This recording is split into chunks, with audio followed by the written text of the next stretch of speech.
How is the market responding to this $640,000 EV? Not great. I mean, a lot of thoughts about this. The biggest of which is this is an absolute abomination. No, this cannot be real. This cannot be real. This cannot be real. I'm having a bad dream. I'll wake up tomorrow morning and everything is going to be all right. This cannot be real. And the single worst decision that I don't want to say that any automaker has made in my lifetime, but we're getting there. We're getting really, really, really close. They had to convince people. They had to convince a full board of Italian designers. Best design I've ever seen to date. Y'all are blind. Gotta lie. It looks great. G-A-A-A-A-A-A.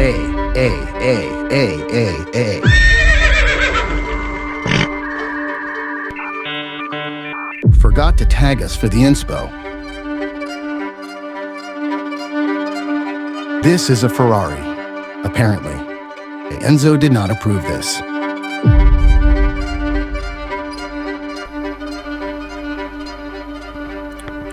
Ferrari just made an electric car, and you've probably seen it. But before we talk about it, we have to answer a few questions. And the first and most important one is, why would they even do this? Some people say it was because of EU regulations and that Ferrari has to lower their total fleet emissions. So their solution was simple: make an electric car and sell enough of them to bring the average fleet emissions down and keep making the V12s on the side. But I don't buy that. Because Lamborghini is under the exact same situation, same regulations, same pressure, but their CEO came out and said that interest in an electric Lamborghini was, and I'm quoting him, close to zero. And he is correct. So they cancelled it. And McLaren isn't doing one, and Aston Martin pushed theirs to 2030 because they know that none of their customers will want to buy one. So that leaves Ferrari as the only company that's required to make an electric car. And even if they thought some people might be interested in a fully electric Ferrari, which I highly doubt, they didn't have to make it the ugliest car to ever exist. And now, since we're talking about the design, let me walk you through the whole car. Okay, so that is the Ferrari Luce. And as you can see, the worst part of it is the design. It's like a BYD, an Apple car, or even the new Nissan Leaf. I mean, they look very similar if you ask me. It looks nothing like a Ferrari at all. So the whole Luce was designed by a company called Love.From. Love.From was founded by Johnny Ive, the man who designed the original iPhone, iPad, iMac, iPod. Genuinely one of the greatest product designers of all time. But I should say tech products, because man does he lack car designing skills. Ferrari brought him in and showed him the Ferrari F40, the 250 GTO, the Daytona SP3, and everything Ferrari has ever stood for, and all their most beautiful and most popular cars of all time.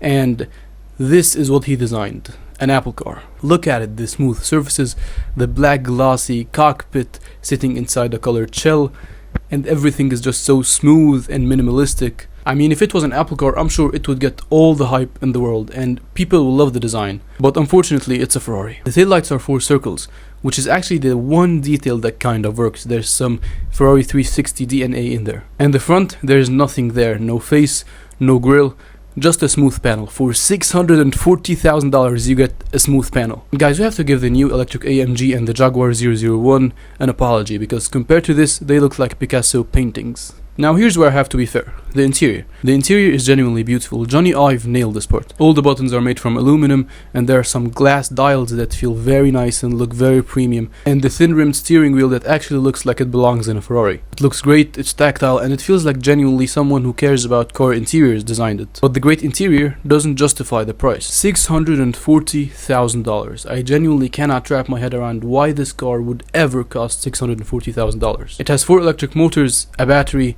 over 1,000 horsepower, but that's what every single powerful electric car has, so it's not really a party trick or a selling point. But before you say, oh, it's a Ferrari, that's why, let me show you what $640,000 gets you in today's market. The first thing that gets you is a Ferrari 458 Italia with a naturally aspirated V8 that revs up to 9,000 RPM and is genuinely one of the best Ferraris ever made. And that costs about $200,000 to $250,000. And with the money left over, you can buy a brand new Lamborghini Urus or a slightly used Rolls-Royce Cullinan, which are way better family cars and just overall in general way better cars than the Luce will ever be. So you can buy a great Ferrari and a Lamborghini or a Rolls-Royce with the same price as the Ferrari Luce. Or you could buy a pure Sangue, Ferrari's own SUV, with a naturally aspirated V12 that costs less than the Luce. So if someone has the money and wants a fast, comfortable SUV, why would they ever buy the Luce when the pure sangue already exists? I genuinely don't have an answer to that, and neither does Ferrari, because the only real answer to that is you buy it because you have to, or you're forced to by Ferrari. Which brings us to our next point, the specs problem. 1035 horsepower sounds incredible, right? I mean, this makes it the most powerful Ferrari of all time, until you remember that the Tesla Model S Plaid has 1020 horsepower and costs just $90,000. And if you're talking about pure speed, then the Luce does the 0 to 60 in 2.5 seconds, and the Tesla does it in 2 seconds. The specs of the Luce are impressive for a family car, but not impressive for a Ferrari that costs $640,000. And here's the thing, with petrol Ferraris, numbers only tell half the story. The other half is the sound, the feeling, the naturally aspirated V12 revving up to its treadline, and that half is why people pay Ferrari prices. With an electric Ferrari, there is no difference between it and any other electric performance car out there. It has electric motors, batteries, and average range. That's it. Now onto the depreciation, and we all know what happens to electric cars when it comes to depreciation. A Porsche Taycan, one of the best electric cars ever made, beautiful, and from one of the most respected brands in the car industry, lost over 50% in just the first 3 years. Now imagine an electric car that's so ugly, that nobody asked for, that costs $640,000, from a company that has never made an electric car before, so you never know if the battery is gonna last even a few years. This is not going to be a normal depreciation situation.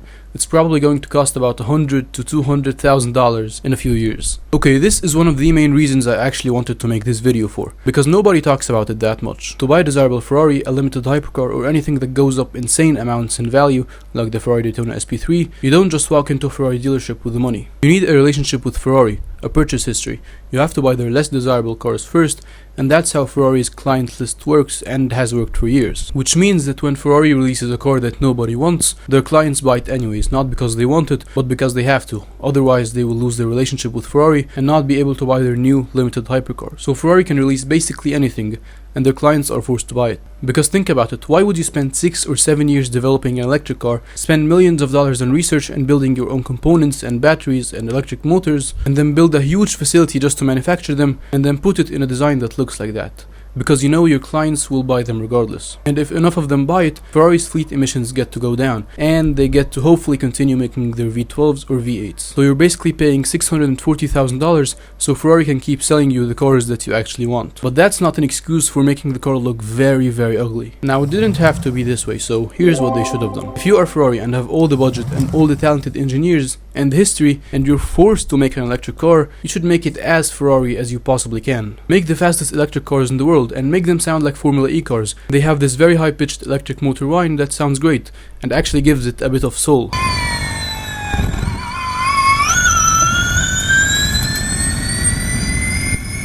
Make it a Rimac Nevera competitor and make it look unmistakably Ferrari. There's this guy on Instagram that made it look great from every single angle. He just lowered it and made it look overall a lot better. And it ties perfectly with the brand new Ferrari design language of the Ferrari F80 and the 849 Testarossa. Now, if they do that and charge $640,000 for it, it would actually be worth it. Kinda. And here's one more thing that I don't know if you guys have noticed. Not a single person that went to that Ferrari event said a bad thing about it. And that's what I hate about the car industry now. YouTubers are basically paid PR reps for these car companies now, even if they're not actually paid. They just don't want to lose their relationship with the car companies, so they keep giving them cars to review. And the worst example I have on this is Top Gear. He was saying, I really like this Ferrari because the design, technique, and manufacturing of the smooth front panel that flows into the windshield is very advanced and very difficult to make.